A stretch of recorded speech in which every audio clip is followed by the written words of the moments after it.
Hello everyone, मेरे प्यारे प्यारे व्यूअर। आप लोगों का बहुत स्वागत है मेरे चैनल में कहानी वाले दीदी। अगर आप लोगों को पुरानी कहानियाँ सुनना पसंद है तो आप मेरे चैनल को सब्सक्राइब कर लें, जिससे सबसे पहले आप लोगों को कहानी मिल जाए। तो आज शुरू करते हैं एक नई कहानी, मुंशी प्रेमचंद की कहानी सौत, जो मानवीय संवेदनाओं की एक अत्यंत मार्मिक अभिव्यक्ति है। यह कथा पति की दूसरी शादी के बाद पहली पत्नी रजिया और नई पत्नी दसिया के बीच बनने वाले उस असामान्य रिश्ते को उकेरती है जो ईर्ष्या या वैमनस्य नहीं बल्कि करुणा, ममता और त्याग से जन्म लेता है। रजिया अपनी सौत को बेटी की तरह अपनाती है, उसके सुहाग की रक्षा करती है और नारी हृदय की उदारता को सजीव कर देती है। पति रामू की मृत्यु के बाद रजिया और दसिया का संबंध और भी गहराता है, जहाँ प्रेम और सम्मान और आत्मिक जुड़ाव सामाजिक रूढ़ियों को तोड़ते हुए मानवीय रिश्तों की एक नई परिभाषा प्रस्तुत करते हैं। तो चलिए सुनते हैं कहानी सौत। जब रजिया के 2-3 बच्चे होकर मर गए और उम्र ढल चली तो रामू का प्रेम उससे कुछ कम होने लगा और दूसरे व्यक्ति ब्याह की धुन सवार हुई। आए दिन रजिया से बेझक होने लगी। रामू एक न एक बहाना खोजकर रजिया पर बिगड़ता और उसे मारता और अंत को वह नई स्त्री ले ही आया। इसका नाम था दासी। चंपई रंग था, बड़ी बड़ी आंखें, जवानी की उम्र, पीली कुशांगी। रजिया भला इस नवयौवना के सामने क्या जचती, फिर भी वह जाते हुए स्वामित्व को जितने दिन हो सके अपने अधिकार में रखना चाहती थी। बिगड़ते हुए छप्पर को थूनियों से संभालने की चेष्टा कर रही थी। इस घर को उसने मरमर कर बनाया था, उसे सहज ही मैंने छोड़ सकती। वह इतनी बेसमझ नहीं थी कि घर छोड़कर चली जाए और दासी राज करे। एक दिन रजिया ने रामू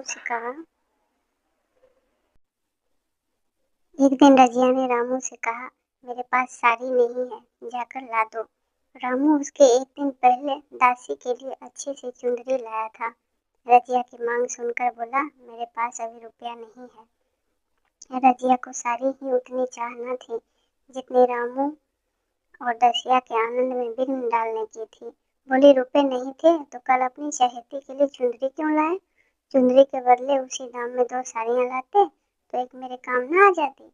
रामू ने स्वेच्छा भाव से कहा, मेरी इच्छा, जो चाहूंगा करूंगा, तू बोलने वाली कौन है? अभी उसके खाने खेलने के दिन है। तू चाहती है उसे अभी से नून तेल की चिंता में डाल दूं? यह मुझसे नहीं होगा। तुझे ओढ़ते पहनने की साध है तो काम कर, भगवान ने क्या हाथ पैर नहीं दिए? पहले तो भरी रात उठकर काम धंधे में लग जाती थी, अब उसकी डाह में पहर दिन तक पड़ी रहती है। 2 रुपए क्या आकाश से गिरेंगे? मैं तेरे लिए अपनी जान थोड़े ही दे दूंगा। रजिया ने कहा, तो क्या मैं उसकी लौंडी हूँ कि वह रानी की तरह पड़ी रहे और मैं घर का सारा काम करती रहूं? इतने दिनों छाती फाड़कर काम किया, उसका यह फल मिला तो अब मेरी बला काम करने आती है। मैं जैसे रखूंगा वैसे ही तुझे रहना पड़ेगा। मेरी इच्छा होगी रहूंगी, नहीं तो अलग हो जाऊंगी। जो तेरी इच्छा हो कर, मेरा गला छोड़। अच्छी बात है, आज से तेरा गला छोड़ती हूँ, समझ लूंगी विधवा हो गई। रामू दिल में इतना तो समझता था कि यह गृहस्थी रजिया की जोड़ी हुई है, चाहे उसके रूप में उतने लोचन विलास के लिए आकर्षण न हो, संभव था। कुछ देर के बाद वह जाकर रजिया को मना लेता है, पर दासी भी कूटनीति की कुशल थी। उसने गर्म लोहे पर चोटें मारना शुरू की। बोली, आज देवी जी किस बात पर बिगड़ रही थी? रामू ने उदास मन से कहा, तेरी चुंदरी के पीछे रजिया महाभारत मचाए हुए है, अब कहती है अलग रहूंगी। मैंने कह दिया, तेरी जो इच्छा हो वो कर। दसिया ने आंखें मटका कर कहा, यह सब नखरे हैं कि तुम आकर हाथ पांव जोड़ो, मनावन करो और कुछ नहीं। तुम चुपचाप बैठे रहो, 2-4 दिन में अपनी ही गर्मी उतर जाएगी। तुम कुछ बोलना नहीं, उसका मिजाज और आसमान चढ़ जाएगा। रामू ने गंभीर भाव से कहा, दासी तुम जानती हो वह कितनी घमंडित है। वह मुंह से जो बात कहती है उसे करके छोड़ती है। रजिया को भी रामू की ऐसी कृतज्ञता की आशा न थी।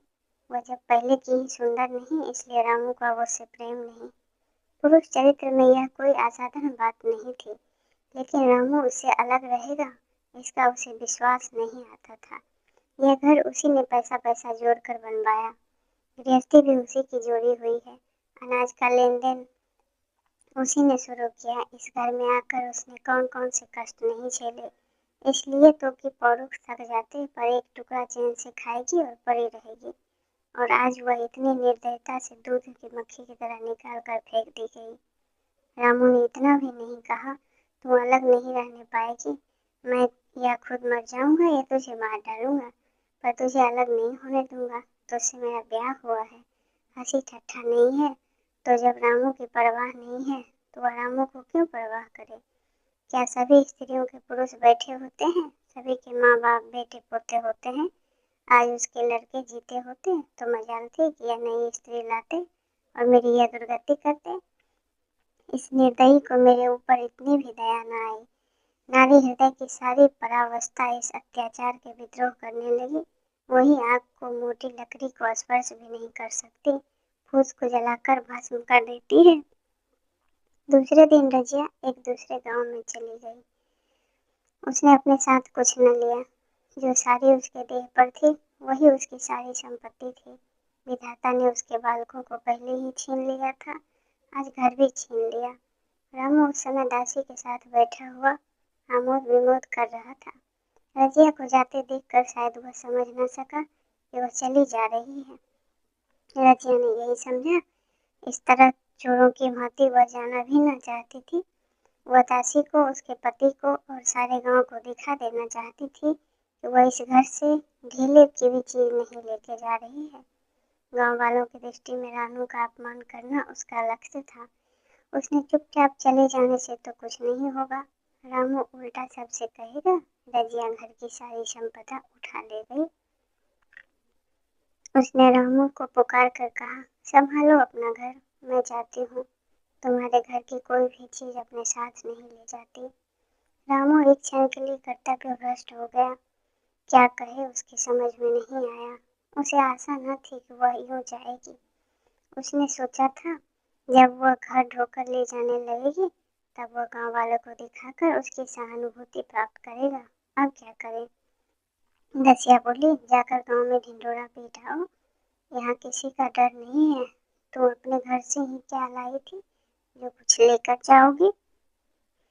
रजिया ने उसके मुंह न लगकर रामू ही से कहा, सुनते हो अपनी चहेती की बातें, फिर भी मुंह नहीं खुलता।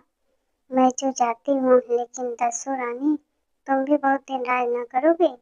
ईश्वर के दरवाजे में अन्याय नहीं फलता, वो बड़े बड़े घमंडियों का घमंड चूर कर देते हैं। दसिया ठट्ठा मारकर हंसी, पर रामू ने सिर झुका लिया। रजिया चली गई। रजिया जिस नए गांव में आई थी वह रामू के गांव से मिला हुआ ही था, अतएव यहाँ के लोग उससे परिचित थे। वह जैसी कुशल गृहिणी थी, कैसी मेहनती, कैसी बात की सच्ची, और यहाँ किसी से छिपा नहीं था। रजिया को मजूरी मिलने में कोई बाधा न हुई। जो एक लेकर दो का काम करे उसे काम की क्या कमी। 3 साल तक एक रजिया ने कैसे काटे, कैसे एक नई गृहस्थी बनाई, कैसे खेती शुरू की, इसका बयान करने बैठे तो पोथी हो जाए। संचय में जितने मंत्र हैं, जितने साधन हैं, वे रजिया को खूब मालूम थे। फिर अब उसे आग लाल हो गई थी और लाग में आदमी की शक्ति पारा पार नहीं रहता। गांव वाले उसका परिश्रम देखकर दांतों तले उंगली दबाते थे। वह रामू को दिखा देना चाहती थी कि मैं तुमसे अलग होकर भी आराम से रह सकती हूँ। वह पराधीन नारी नहीं है, अपनी कमाई खाती है। रजिया के पास बैलों की एक अच्छी जोड़ी है। रजिया उन्हें केवल खली भूसा देकर नहीं रह जाती, रोज 2-2 रोटियां भी खिलाती है। फिर उन्हें घंटों सहलाती, कभी कभी उसके कंधे पर सिर रखकर रोती है और कहती, अब बेटे हो तो पति हो तुम ही हो, मेरी जाल अब तुम्हारे हाथ में ही है। दोनों बैल रजिया की भाषा और भाव समझते थे। वह मनुष्य नहीं बैल है। दोनों सिर नीचा करके रजिया का हाथ चाटकर उसे आश्वासन देते थे। वे उसे देखते ही कितने प्रेम से उसकी ओर ताकने लगते हैं, कितने हर्ष से कंधा झुकाकर परजुआ रखवाते हैं और कैसा जी तोड़ काम करते हैं। यह वे लोग समझ सकते हैं जिन्होंने बैलों की सेवा की है और उनके हृदय को अपनाया है। रजिया इस गांव की चौधराइन है। उसकी बुद्धि जो पहले नित्य आधार खोजती थी और स्वतंत्र रूप से अपना विकास न कर सकती थी, अब छाया से निकलकर प्रौढ़ और उन्नत हो गई थी। एक दिन रजिया घर लौटी तो एक आदमी ने कहा, तुमने नहीं सुना चौधराइन, रामू तो बहुत बीमार है, सुना 10 लंघन हो गए हैं। रजिया ने उदासीनता से कहा, जूरी है क्या? जूरी नहीं, दूसरा कोई रोग है। बाहर खाट पर पड़ा था, मैंने पूछा, कैसा जी है रामू? तो रोने लगा, बुरा हाल है, घर में एक पैसा भी नहीं कि दारू करवाएं। दसिया ने एक लड़का हुआ है, वह पहले भी काम धंधा न करती थी, अब और लड़कोरी हो गई है, कैसे काम करने जाए। सारी मार रामू के सिर जाती, फिर कहने चाहिए, नई दुल्हन क्यों ऐसे रहे। रजिया ने घर में जाते हुए कहा, जो जैसा करेगा भोगेगा। लेकिन उसका जी न लगा, वह एक क्षण में फिर बाहर आई। शायद उस आदमी से पूछना चाहती थी और इस अंदाज में पूछती थी मानो उसे कुछ परवाह नहीं है, पर वह आदमी चला गया था। रजिया ने पूरा पश्चिम जाकर देखा, वह कहीं नहीं मिला। तब रजिया द्वार के चौखट पर बैठ गई। उसे वे शब्द याद आए जो उसने 3 साल पहले रामू के घर से चलते समय कहे थे। उस वक्त जलन में वह श्राप दे दिया था, अब वह जलन न थी, समय उसे बहुत कुछ शांत कर दिया था। रामू और दासी हीना बस्ता और ईर्ष्या के योग्य नहीं, दया के योग्य थी।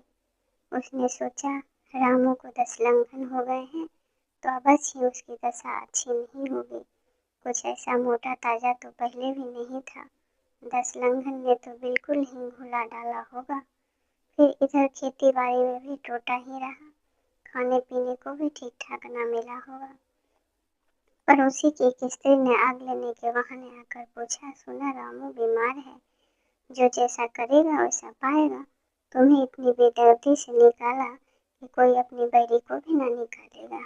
रजिया ने टोका, नहीं दीदी, ऐसी बात नहीं थी, वे तो बेचारे कुछ बोले ही नहीं। मैं चली तो सिर झुका लिया। दसिया के कहने में आकर वह चाहे जो कुछ कर बैठे, यूँ मुझे कभी कुछ नहीं कहा। किसी की बुराई क्यों करूं? फिर कौन मर्द ऐसा है जो औरतों के बस का नहीं हो जाता। दसिया के कारण उनकी यह दशा हुई है। पड़ोसन ने आग न मांग मुंह फेर कर चली गई। रजिया ने कलसा और रस्सी उठाई और कुएं पर पानी खींचने गई।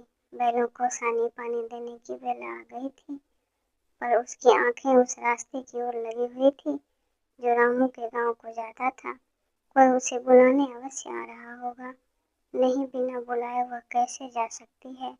लोग कहेंगे, आखिर दौड़ी आई ना। मगर रामू तो अचेत पड़ा होगा, 10 लंघन थोड़े नहीं होते, उसकी देह में ही क्या था। फिर उसे कौन बुलाएगा। दसिया को क्या गरज पड़ी, कोई दूसरा घर कर लेगी, जवान है, 100 ग्राहक निकल आवेंगे। अच्छा वह आ तो रहा है, हाँ आ रहा है, कुछ घबराया सा जान पड़ता है। कौन आदमी है, इसे तो कभी मलसी में नहीं देखा। मगर उस वक्त से मलसी कभी गई भी तो नहीं। 2-4 नए आदमी आकर बसे ही होंगे। बटोही चुपचाप कुएं के पास से निकला। रजिया ने कलसा जगत पर रख दिया और उसके पास जाकर बोली, रामू महतो ने भेजा है तुम्हें। अच्छा तो चलो, घर में तुम्हारे साथ चलती हूँ। नहीं, मुझे अभी कुछ देर है, बैलों को साना पानी देना है, दिया बत्ती करना है। तुम्हें रुपए दे दूँ, जाकर दसिया को दे देना, कह देना कोई काम हो तो बुला भेजे। तो दोस्तों, आपको ये कहानी कैसी लगी? मुंशी प्रेमचंद जी की कहानी शौत। दोस्तों, अगर आपको ये कहानी पसंद आई तो हमारे चैनल को सब्सक्राइब कर लें ताकि आपको इसका अगला भाग सबसे पहले मिल सके। तो दोस्तों, अभी विदा लेते हैं, मिलते हैं इसके अगले पार्ट में। नमस्कार दोस्तों।